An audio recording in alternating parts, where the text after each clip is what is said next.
그날 밤 저는 프라하의 호텔 창가에 서서 불타는 도시를 내려다보고 있었습니다. 아니, 정확히는 불타는 것처럼 보이는 거리의 불빛들을요. 2014년 가을, 저는 북한 주체코 대사관 대사대리 리강현이었습니다. 겉으로 보면 성공한 엘리트였죠. 외교 파티에 초청받고 국제회의에 참석하고 유럽 거리를 자유롭게 걸었습니다. 하지만 그 자유는 언제든 회수될 수 있는 대여품이었습니다. 제 아내 선희와 딸 유진이는 평양에 남아 있었고 그 자체가 제 보증서였습니다. 혹시 여러분 중에 이런 삶이 어떤 건지 궁금하신 분들이 계시다면 이 이야기를 끝까지 들어주시기 바랍니다. 그리고 구독 버튼을 눌러주신다면 더 많은 진실을 전할 수 있을 것 같습니다. 외교관들은 늘 같은 말을 배웁니다. 외교관은 망명하지 않는다. 그 말의 의미는 간단합니다. 우리는 특권을 누리는 대가로 절대적 충성을 맹세한 사람들이니까요. 대사관 안에서는 모두가 동료인 척했지만 실제로는 서로를 감시하는 눈이었습니다. 저녁 식사 자리에 농담 하나, 외국인과의 대화 한마디, 심지어 웃는 방식까지도 보고 대상이었죠. 제가 프라하에 부임한 것은 2012년이었습니다. 당시 저는 외무성에서 15년을 근무한 베테랑이었고 이번 해외 파견은 제 경력의 정점처럼 보였습니다. 아내는 눈물을 흘리며 웃었고 8살, 딸아이는 아빠가 유럽에 간다는 게 무슨 뜻인지도 모른 채 손을 흔들었습니다. 2년만 잘 버텨. 그럼 승진할 수 있어. 선희가 평양 순환공항에서 제 손을 잡으며 속삭였던 말입니다. 저는 고개를 끄덕였습니다. 그때는 정말로 그렇게 될 줄 알았으니까요. 프라하의 대사관은 구시가지에서 조금 떨어진 한적한 건물이었습니다. 3층짜리 회색 건물. 창문에는 항상 커튼이 쳐져 있었고 정문 앞에는 체코 경찰이 24시간 감시했습니다. 외부의 감시가 아니었습니다. 우리를 보호하는 게 아니라 우리가 도망가지 못하도록 지키는 거였죠.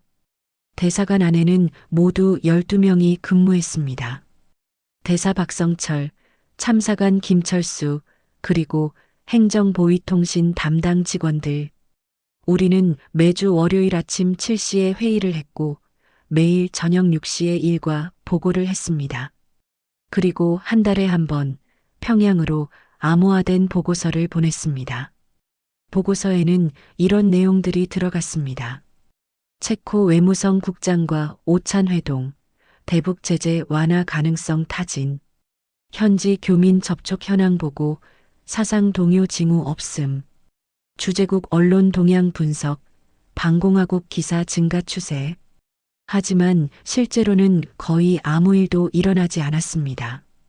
우리는 그저 존재하기 위해 존재하는 사람들이었습니다. 대사관이라는 섬 안에서 조국을 연기하는 배우들이었죠. 2014년 9월 박성철 대사가 평양으로 급히 소환되었습니다. 건강 문제로 귀국 조치. 공식 발표는 그랬습니다. 하지만 우리 모두 알고 있었습니다. 그가 어떤 건강 문제를 갖고 있는지. 지난 6개월 동안 그는 체코 정부 인사들과 너무 자주 만났고 너무 편하게 웃었으며 너무 유창한 영어를 구사했습니다. 그는 떠나기 전날 밤 제 사무실에 들렀습니다. 강연 동무, 이제 자네가 대사대랴. 그의 목소리는 떨리고 있었습니다. 예, 동무대사. 조심하게. 모든 게 기록되고 있네. 그는 더 이상 말하지 않았습니다. 다음 날 아침 그는 떠났고 우리는 다시는 그의 소식을 듣지 못했습니다. 저는 대사대리가 되었습니다. 축하를 받았습니다. 평양에서 선희는 전화로 울었습니다. 당신 정말 대단해요. 유진이한테도 자랑했어요. 하지만 저는 알고 있었습니다. 이 자리는 승진이 아니라 마지막 시험이라는 걸. 그리고 실패하는 순간 저는 박성철 대사처럼 사라질 거라는 걸. 밤마다 저는 창가에 섰습니다. 프라하의 불빛들을 보면서 생각했습니다. 나는 자유로운 척하고 있었을 뿐, 단 한 번도 자유였던 적은 없었다고. 대사대리가 된 지 2달째, 저는 처음으로 혼자 공식 만찬에 참석했습니다. 체코 외무성 주최 리셉션이었죠. 호화로운 홀, 샹들리에, 턱시도를 입은 외교관들. 저는 북한 국기가 새겨진 배지를 달고 그들 사이를 걸었습니다. 아, 북한 대사대리님. 한 유럽 외교관이 샴페인 잔을 들고 다가왔습니다. 체코 생활은 어떠신지요? 프라하는 아름다운 도시죠. 네. 매우 인상적입니다. 저는 연습된 미소를 지었습니다. 그리고 속으로 카운트했습니다. 이 대화는 내일 아침 보고서 이번 항목에 들어갈 것이고 제가 웃은 횟수와 대화 시간까지 기록될 것입니다. 혹시 인권 문제에 대해서는?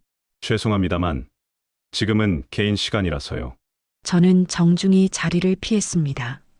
30초 이상 민감한 주제로 대화하면 안 됩니다. 그게 규칙이었으니까요. 외교관은 특권층입니다. 하지만 동시에 가장 치밀하게 감시받는 계층이기도 합니다. 대사관 안에는 보이부 요원 최명철이 있었습니다. 공식 직함은 행정 담당이었지만 모두가 그의 진짜 역할을 알고 있었습니다. 그는 우리의 통화 기록을 검토하고 외출 일지를 확인하고 심지어 쓰레기통까지 뒤졌습니다. 리 대사들이 동무, 어제 시내에 나가셨던데 어디 다녀오셨습니까? 서점이었습니다.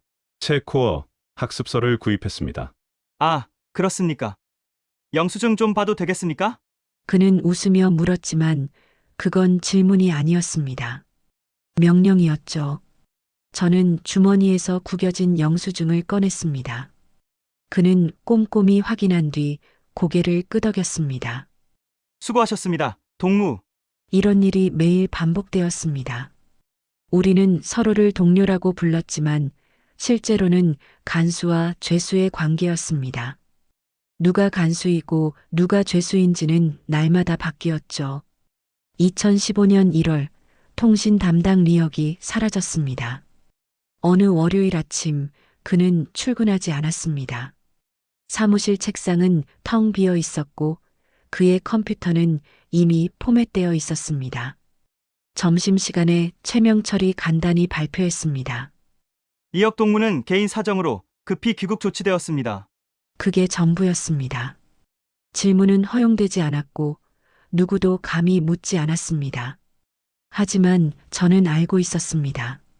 리역은 2달 전 체코 여성과 커피를 마셨습니다. 단 한 번 30분. 그게 전부였지만 충분했습니다. 그는 사상적으로 해이해진 인물로 분류되었고 그 대가를 치른 것입니다. 그날 밤 저는 처음으로 공포를 느꼈습니다. 아파트로 돌아와 거울을 봤습니다. 43세 외교관.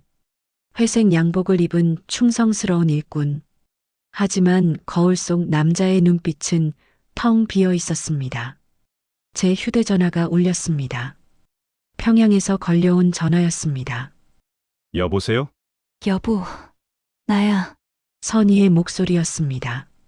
하지만 평소와 달랐습니다. 떨리고 조심스럽고 마치 누군가 옆에서 듣고 있는 것처럼 조심스러웠습니다. 응. 나야. 무슨 일이야? 아무것도 아니에요. 그냥 당신 목소리가 듣고 싶어서. 침묵이 흘렀습니다. 저는 느낄 수 있었습니다. 그녀가 무언가를 말하고 싶어 하지만 말할 수 없다는 걸. 유진이는? 잘 있어요. 요즘 학교를 옮겼어요. 학교를? 왜? 그냥요. 더 좋은 학교로요. 그녀의 목소리가 더 작아졌습니다. 그리고 당신 요즘 조심해야겠어요. 무슨 말이야? 그냥 조심하라고요. 전화는 끊어졌습니다. 저는 한참 동안 멍하니 서 있었습니다. 유진이가 학교를 옮겼다는 건 무슨 뜻일까요? 갑자기 아무 예고도 없이? 그리고 조심하라는 말은? 그날 밤 저는 잠들 수 없었습니다. 창밖으로 프라하의 야경이 빛나고 있었지만 제 눈에는 아무것도 들어오지 않았습니다. 다음 날 아침 저는 평양으로 보고서를 작성했습니다. 대사대리 업무 수행 중 이상 없음. 주재국 정세 안정적. 직원들 사기 양호. 모두 거짓말이었습니다. 저는 키보드를 두드리며 생각했습니다. 망명. 그 단어가 처음으로 제 머릿속에 떠올랐습니다. 하지만 곧바로 지워버렸습니다. 불가능한 일이었으니까요. 제가 이 건물을 나서는 순간 평양의 아내와 딸은 인질이 됩니다. 정치범 수용 소행, 연좌제, 3대가 멸문당하는 시스템. 리 대사대리 동무. 최명철이 제 사무실 문을 열고 들어왔습니다. 어젯밤 평양에서 전화 받으셨죠? 네. 가족 모두 건강하시죠? 그는 웃고 있었습니다. 하지만 그 웃음 뒤에 숨은 의미를 저는 읽을 수 있었습니다. 네. 건강합니다. 다행입니다. 가족은 소중한 것이니까요. 그는 천천히 문을 닫고 나갔습니다. 저는 떨리는 손으로 찻잔을 들었습니다. 가족은 소중한 것이니까요. 그 말은 위협이었습니다. 명백한 직접적인 위협. 그날 이후 망명은 더 이상 희망이 아니었습니다. 공포가 되었습니다. 저에게는 항상 들고 다니는 서류 가방이 있었습니다. 검은색 가죽, 금속 잠금 장치, 북한 외무성 로고가 새겨진 평범한 가방이었죠. 겉으로는 외교 문서를 넣고 다니는 공식 가방이었습니다.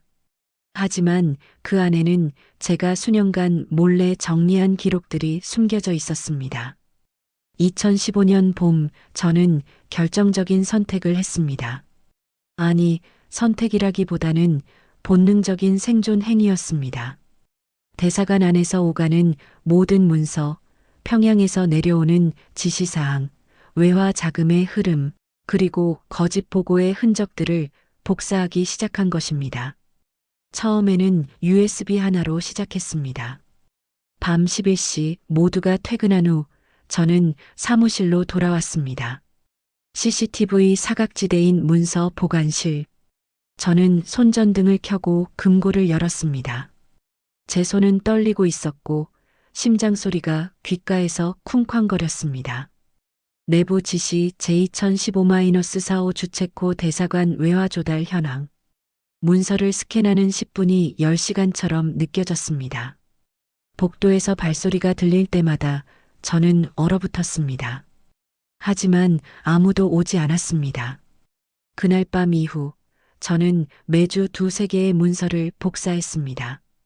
평양으로 보내는 보고서의 원본과 실제 내용이 다른 수정본, 대사관 직원들의 사상 검열 기록, 체코 정부와의 비밀 접촉 내용, 그리고 무엇보다 중요한 것은 외화 계좌의 흐름이었습니다. 북한 대사관들은 자체적으로 외화를 벌어야 합니다. 공식적으로는 무역 대표부 명목이지만 실제로는 온갖 불법적인 방법들이 동원되었죠. 담배 밀수, 위조 화폐, 심지어 무기 중개까지. 저는 이 모든 것을 알고 있었습니다. 그리고 기록했습니다. 어느 날 밤 참사관 김철수가 제 사무실에 들어왔습니다. 대사대리 동무. 아직도 일하십니까? 네. 보고서 정리 중입니다. 그는 제 책상 위를 훑어봤습니다. 서류 가방은 제 발밑에 있었습니다. 요즘 고생이 많으시죠? 대사도 없이 혼자서. 괜찮습니다. 동무. 대사대리 동무. 그가 목소리를 낮췄습니다. 조심하십시오. 요즘 평양에서 내려오는 분위기가 심상치 않습니다. 무슨 말씀이십니까? 해외 공관에 대한 검열이 강화된다는 소문입니다. 특히 유럽 쪽. 그는 더 이상 말하지 않고 나갔습니다. 하지만 저는 그의 눈빛에서 읽을 수 있었습니다. 그도 두려워하고 있다는 것을. 2015년 여름 저는 3번째 USB를 채웠습니다. 이제 가방 안에는 수백 개의 문서 파일이 암호화되어 저장되어 있었습니다. 제가 만약 이 가방을 들고 대사관 문을 나선다면 이것은 제 생명보험이 될 것입니다. 하지만 동시에 가족의 사형 선고문이기도 했습니다. 저는 매일 밤 스스로에게 물었습니다. 이게 정의인가 아니면 배신인가? 답은 없었습니다. 어느 토요일 오후 저는 프라하 구시가지를 걷고 있었습니다. 공식적으로는 문화시찰이었지만 실제로는 그냥 혼자만의 시간이 필요했습니다. 카를교 위에 서서 불타바강을 내려다봤습니다. 관광객들이 웃으며 사진을 찍고 있었습니다. 연인들이 손을 잡고 걷고 있었습니다. 아이들이 뛰어놀고 있었습니다. 자유. 그들은 그게 얼마나 소중한 건지 모를 것입니다. 태어나면서부터 가지고 있었기 때문에. Excuse me, are you from North Korea? 누군가 영어로 말을 걸었습니다. 중년의 서양 남성이었습니다. Yes. I'm a journalist. Can I ask you some question? 저는 고개를 저었습니다. Sorry. I can't. 그리고 빠르게 자리를 떠났습니다. 뒤돌아보니 그는 여전히 서서 저를 바라보고 있었습니다. 저는 그의 눈빛에서 연민을 받습니다. 그날 밤 대사관으로 돌아온 저는 최명철에게 보고해야 했습니다. 오늘 시내에서 외국인 기자가 접근했습니다. 거부하고 즉시 복귀했습니다. 잘하셨습니다. 동무 대사대리. 요즘 제국주의자들의 공작이 노골적이니까요. 그는 만족스러운 표정으로 고개를 끄덕였습니다. 저는 사무실로 돌아와 서류 가방을 열었습니다. USB 3개가 그대로 있었습니다. 저는 새 파일을 추가했습니다. 2015년 8월 15일 외국인 기자 접촉 시도 DOCX 그리고 메모를 남겼습니다. 이것은 정의가 아니다. 내 생명값이다. 저는 이미 되돌릴 수 없는 선을 넘었다는 것을 알고 있었습니다. 이 기록들이 발각되는 순간 저는 반역자가 됩니다. 평양으로 압송되어 공개 처형당하거나 운이 좋으면 정치범 수용소에서 천천히 죽어갈 것입니다. 하지만 이상하게도 두렵지 않았습니다. 오히려 처음으로 제가 뭔가를 선택하고 있다는 느낌이 들었습니다. 시스템의 부품이 아니라 한 명의 인간으로서 9월 어느 날 평양에서 긴급 전문이 왔습니다. 주체코 대사관 대사들이 리강현 동무에게 10월 초 평양 소환 예정, 업무 인계 준비 바람. 저는 전문을 읽고 또 읽었습니다. 소환. 그 단어의 의미는 명확했습니다. 제 시험 기간이 끝났다는 것. 그리고 아마도 합격하지 못했다는 것. 그날 밤 저는 서류 가방을 열고 모든 USB를 확인했습니다. 총 437개의 파일. 3년치 기록. 만약 제가 이 가방을 들고 평양으로 돌아간다면 공항 검색대에서 발각될 것입니다. 만약 제가 이 가방을 두고 간다면 증거는 사라집니다. 만약 제가 이 가방을 들고 도망친다면 저는 창밖을 바라봤습니다. 프라하의 불빛들이 반짝이고 있었습니다. 선택의 시간이 다가오고 있었습니다. 10월이 되었습니다. 평양 소환 날짜는 10월 15일로 확정되었습니다. 항공권도 예약되었고 인계 일정도 잡혔습니다. 모든 게 정해진 수순대로 진행되고 있었습니다. 하지만 저는 매일 밤 혼자 떠나는 연습을 했습니다. 거울 앞에 섰습니다. 양복을 입고 넥타이를 매고 서류 가방을 들었습니다. 그리고 상상했습니다. 출근하듯 대사관을 나서는 모습을, 뒤돌아보지 않고 카를교를 건너는 모습을, 지하철을 타고 공항으로 가는 모습을, 이름을 버리는 순간을. 하지만 매번 같은 지점에서 멈췄습니다. 평양에 있는 아내와 딸의 얼굴이 떠올랐기 때문입니다. 선희는 지금 무얼 하고 있을까요? 유진이는 학교에서 잘 지내고 있을까요?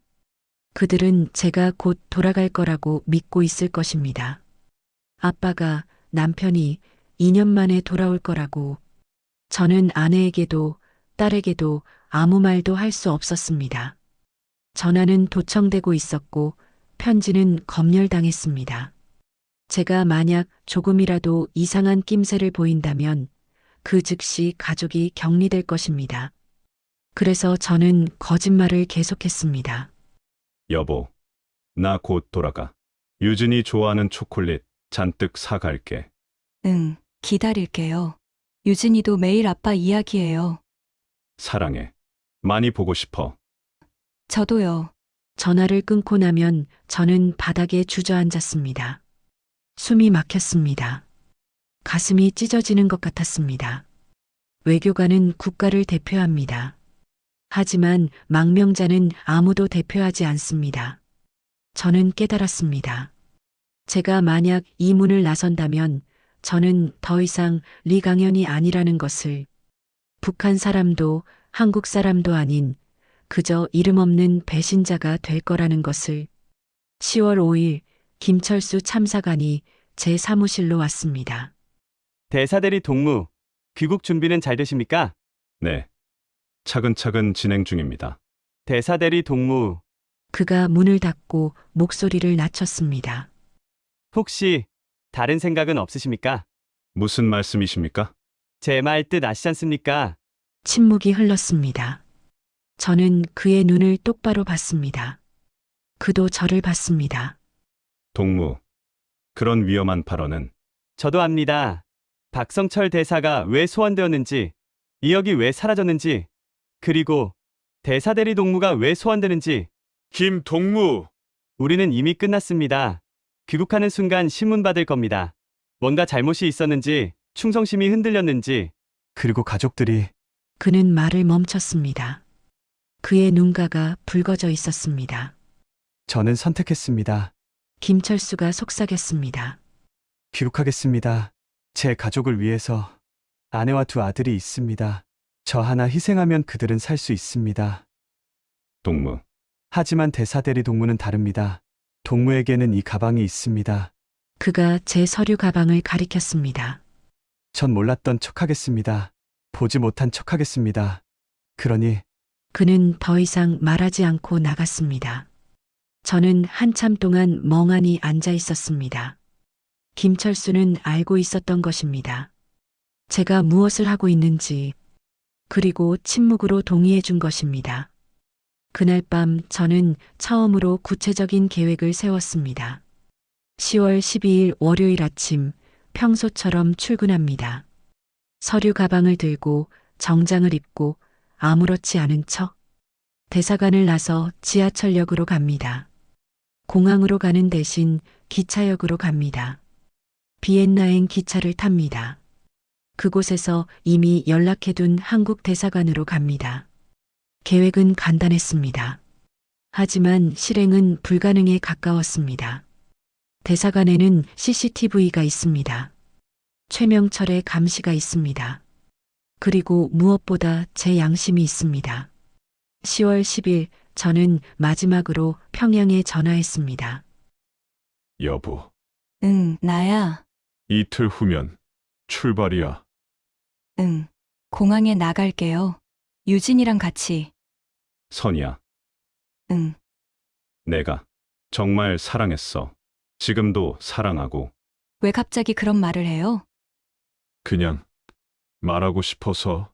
당신도 사랑해요. 빨리 와요. 전화를 끊고 저는 소리 없이 울었습니다. 용서해줘, 선이야. 용서해줘, 유진아. 아빠는 비겁한 사람이야. 2015년 10월 12일 월요일 아침 7시 30분 알람이 울렸습니다. 저는 이미 깨어 있었습니다. 밤새 한숨도 자지 못했으니까요. 샤워를 했습니다. 면도를 했습니다. 정장을 입었습니다. 넥타이를 맸습니다. 거울을 봤습니다. 43세 북한 외교관. 아니, 마지막 날의 북한 외교관. 서류 가방을 들었습니다.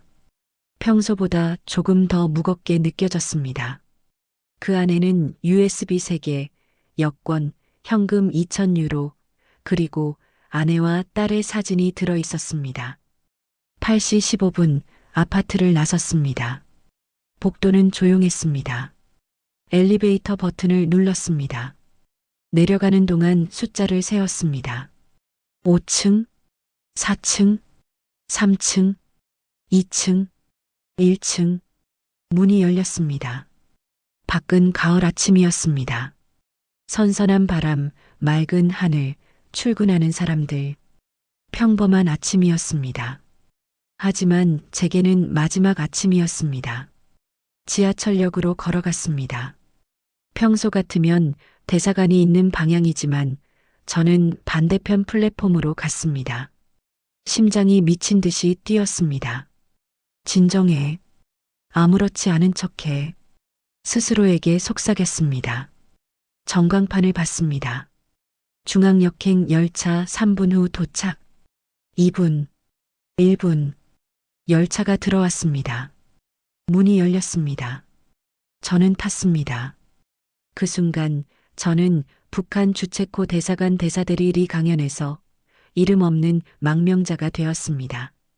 열차는 움직이기 시작했습니다. 창밖으로 프라하의 거리가 스쳐 지나갔습니다. 저는 뒤돌아보지 않으려 했지만 결국 고개를 돌렸습니다. 대사관이 있는 방향, 동료들이 있는 곳, 제 과거가 있는 곳. 죄송합니다. 저는 중얼거렸습니다. 정말 죄송합니다. 중앙역에 도착했습니다. 저는 표를 샀습니다. 원 티컷 투 비에너, 플리즈. 싱걸 5리턴? 싱걸. 편도. 돌아갈 곳은 없었습니다. 기차는 10시 30분 출발이었습니다. 아직 1시간이 남았습니다. 저는 역 대합실 구석에 앉았습니다. 서류 가방을 무릎 위에 올려놓고 주변을 경계했습니다. 혹시 따라온 사람은 없을까? 혹시 최명철이 눈치챘을까? 혹시 지금 대사관에서는 난리가 났을까? 10시가 되었습니다. 제 휴대전화가 울렸습니다. 대사관 번호였습니다. 저는 전화기를 받습니다. 울리는 소리가 점점 커졌습니다. 받지 않았습니다. 전화는 끊어졌습니다. 1분 후 다시 울렸습니다. 또 받지 않았습니다. 세 번째 전화가 왔을 때 저는 전화기의 배터리를 뽑았습니다. 그리고 쓰레기통에 버렸습니다. 10시 30분 탑승 안내 방송이 나오고 저는 일어나 플랫폼으로 걸어갔습니다. 기차에 올라 좌석에 앉았습니다. 기차가 움직이기 시작했습니다. 창밖 멀어져가는 프라하를 보며 저는 생각했습니다. 지금 이 순간 평양의 선희와 유진이는 무얼 하고 있을까? 혹시 벌써 알고 있을까? 혹시 지금 보이부 요원들이 우리 집 문을 두드리고 있을까? 눈물이 났습니다. 처음으로 소리 내지 않고 우는 법을 배웠습니다. 비엔나 중앙역에 도착한 것은 오후 2시였습니다. 저는 역 화장실에 들어가 양복 재킷을 벗고 평범한 재킷으로 갈아입었습니다. 넥타이도 풀었습니다. 거울을 보니 낯선 사람이 서 있었습니다. 이제 당신은 리강현이 아니야. 스스로에게 말했습니다. 한국 대사관 주소는 이미 외워두었습니다. 그레거 맨덜 STRA 25. 하지만 바로 가지 않았습니다. 너무 위험했습니다. 북한 측에서 이미 수배령을 내렸을 가능성이 높았으니까요. 일단 호텔부터 찾았습니다. 역 근처의 저렴한 호텔. 현금으로 지불하고 가짜 이름을 댔습니다. 패스포트, 플리즈. I lost it. Can I just pay cash? 직원은 의심스러운 눈빛으로 저를 봤지만 현금 200유로를 더 건네자 고개를 끄덕였습니다. 방에 들어가자마자 저는 쓰러졌습니다. 침대에 누워 천장을 바라봤습니다. 지금 저는 어느 나라 사람일까요? 북한 사람? 아니, 이미 아닙니다. 배신자니까요. 한국 사람? 아직 아닙니다. 아직 망명 신청도 하지 않았으니까요. 저는 그저 유령이었습니다. 어디에도 속하지 않는 밤이 되었습니다. 저는 호텔 창밖을 내다봤습니다. 비엔나의 거리는 평화로웠습니다. 사람들이 웃으며 걷고 있었고, 레스토랑에는 불이 켜져 있었고, 트램이 지나갔습니다. 이 도시는 제 고통을 모릅니다. 세상은 계속 돌아갑니다.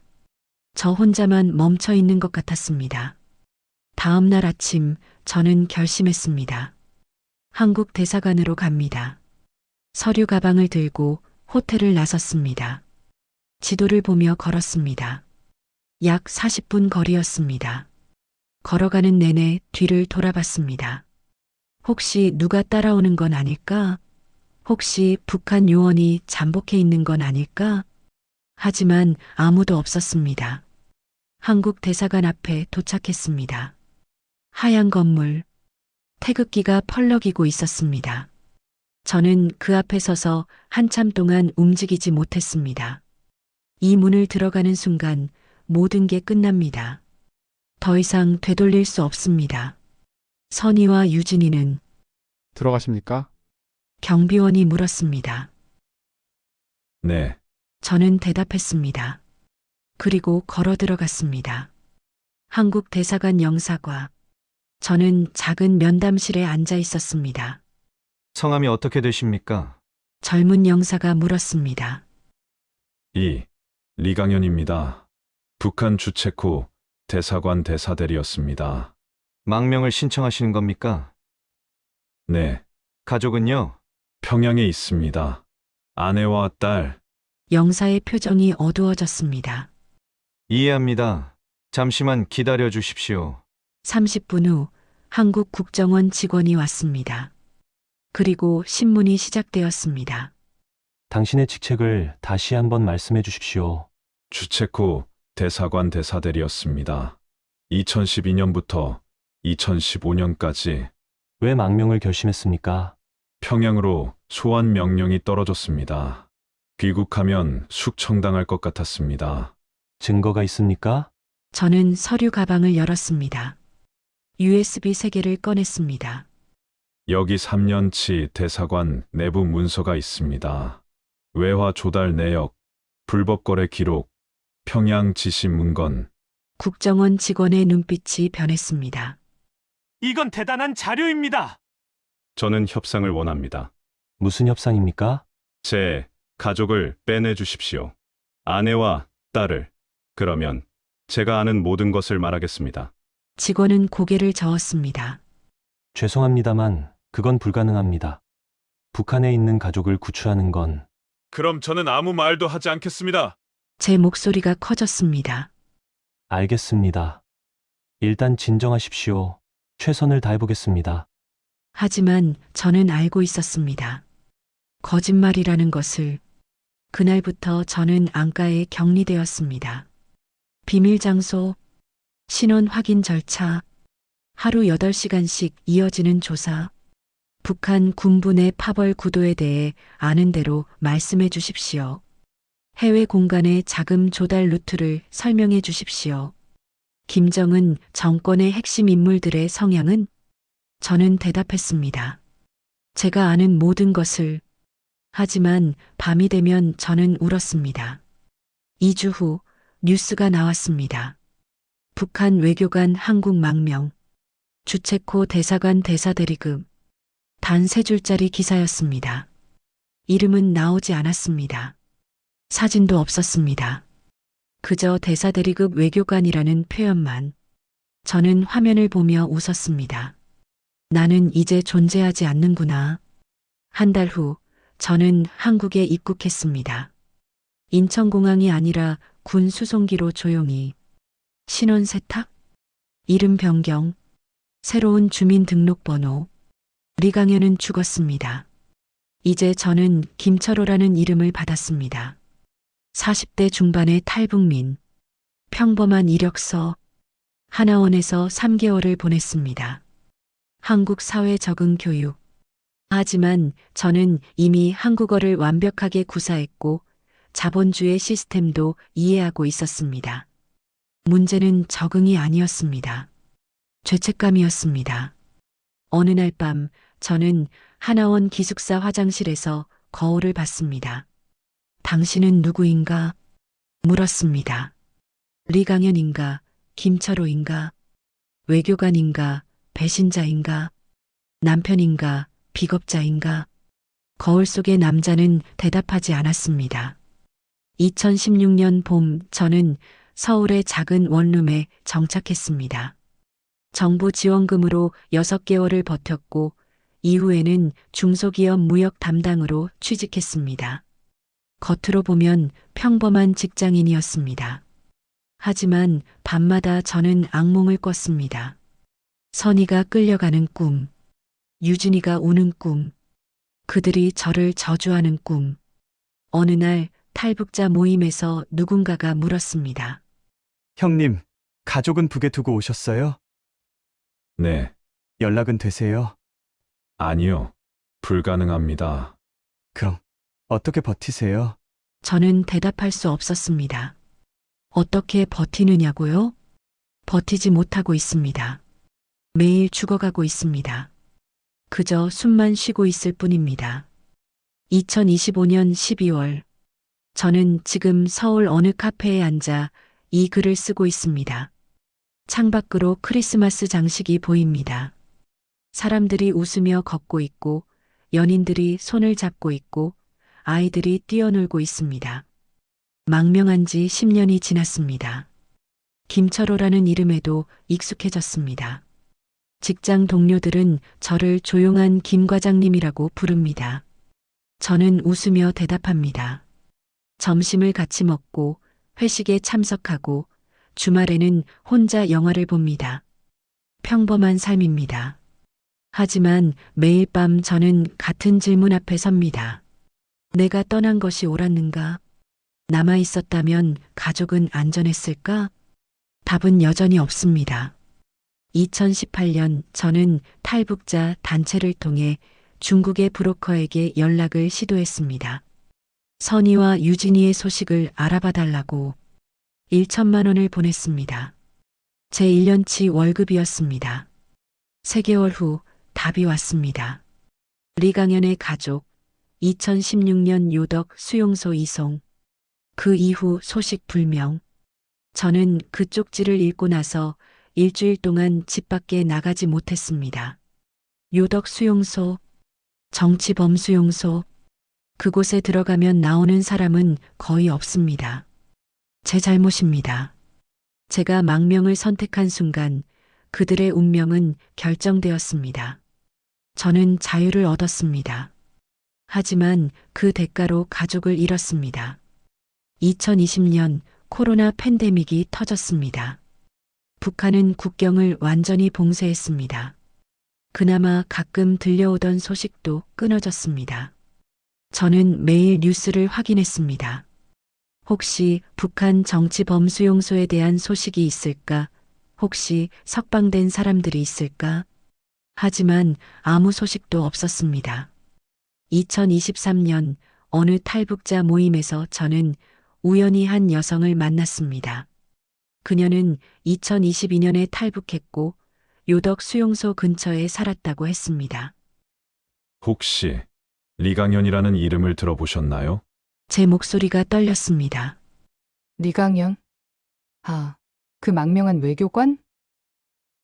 네, 그 사람 가족, 수용소에 있다는 소문 들었어요. 아내와 딸이. 지금도? 잘 모르겠어요. 제가 나올 때까지는 그랬다는 얘기를 들었는데. 희망이었습니다. 작지만 분명한 희망. 그들이 아직 살아있다면, 언젠가 다시 만날 수 있다면. 하지만 저는 압니다. 그건 불가능에 가까운 희망이라는 것을. 오늘 저는 창밖을 보며 생각합니다. 선희는 지금 52살입니다. 유진이는 28살. 제가 마지막으로 본 모습은 8살 어린이였지만 이제는 성인이 되었을 것입니다. 그들은 저를 기억할까요? 아빠를, 남편을? 아니면 저를 저주할까요? 우리를 버리고 도망간 배신자를? 저는 커피를 한 모금 마십니다. 쓰디쓴 맛이 혀끝에 남습니다. 나는 국경을 넘었지만 가족은 아직 그 안에 있다. 그래서 나는 아직 망명자가 아니다. 저는 매일 아침 눈을 뜹니다. 출근을 합니다. 일을 합니다. 퇴근을 합니다. 저녁을 먹습니다. 잠자리에 듭니다. 그리고 기도합니다. 언젠가 어떤 방식으로든 다시 만날 수 있기를. 설령 그들이 저를 용서하지 않더라도, 설령 저를 증오하더라도, 그저 살아만 있어 달라고. 2025년 겨울, 저는 여전히 서울에 살고 있습니다. 여전히 김철호라는 이름으로, 여전히 같은 질문 앞에 외교관은 국가를 대표합니다.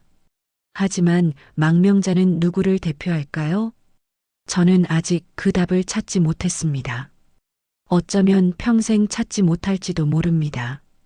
하지만 한 가지는 확실합니다. 저는 멈추지 않을 것입니다. 선희와 유진이를 찾는 것을, 그것이 제가 할 수 있는 유일한 속죄입니다. 겨울 해가 집니다. 서울의 거리에 불이 켜집니다. 저는 창밖을 바라봅니다. 그리고 속삭입니다. 미안해. 정말 미안해. 그리고 사랑해.